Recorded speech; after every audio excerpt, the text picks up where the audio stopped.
ভারত ও পাকিস্তানের মধ্যে টানা কয়েকদিন ধরে চলা সামরিক উত্তেজনার অবসান ঘটেছে অবশেষে।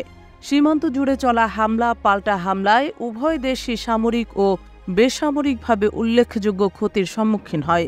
তবে বড় ধরনের যুদ্ধ বেঁধে যাওয়ার আগেই শনিবার বিকেলে দুই দেশ একটি যুদ্ধবিরতিতে পৌঁছায়।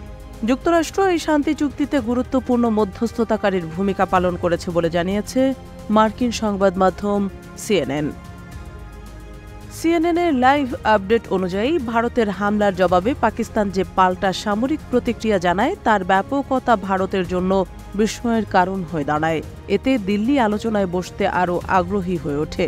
পাকিস্তান সরকারের ঘনিষ্ঠ একটি সূত্র জানিয়েছে, সংঘাত যখন নিয়ন্ত্রণ হারানোর দ্বারপ্রান্তে পৌঁছে যায় তখনই আলোচনার ভিত্তি তৈরি হতে থাকে।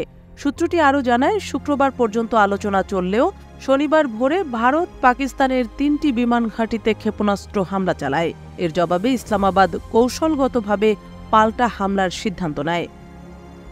পাকিস্তানের প্রতিরক্ষা বাহিনীর দাবি, ভারতের ওই হামলার জবাবে তারা চোখের বদলে চোখ নীতিতে ভারতের বিমান ঘাঁটি ও কাশ্মীর সীমান্তবর্তী সামরিক স্থাপনাগুলোতে পাল্টা হামলা চালায়। এই প্রতিক্রিয়া এতটাই বিস্তৃত ও সুসংগঠিত ছিল যে ভারত তাৎক্ষণিকভাবে আলোচনায় মনোযোগী হয়ে পড়ে।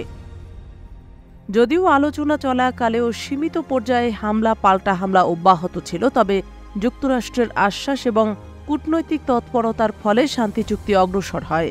সিএনএনের প্রতিবেদন অনুযায়ী যুক্তরাষ্ট্রের পররাষ্ট্রমন্ত্রী মার্কো রুবিও শান্তি প্রক্রিয়ায় মুখ্য ভূমিকা পালন করেন। এছাড়াও সৌদি আরব ও তুরস্কের কয়েকজন সিনিয়র কর্মকর্তা আলোচনায় সক্রিয়ভাবে যুক্ত ছিলেন।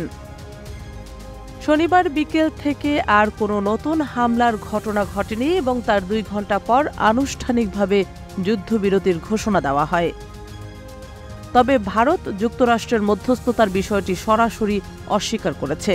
দিল্লির পক্ষ থেকে বলা হয়েছে, এই সমঝোতা সম্পূর্ণভাবে পাকিস্তানের সঙ্গে সরাসরি দ্বিপাক্ষিক আলোচনার মাধ্যমেই হয়েছে এবং যুক্তরাষ্ট্রের ভূমিকা উল্লেখযোগ্য ছিল না।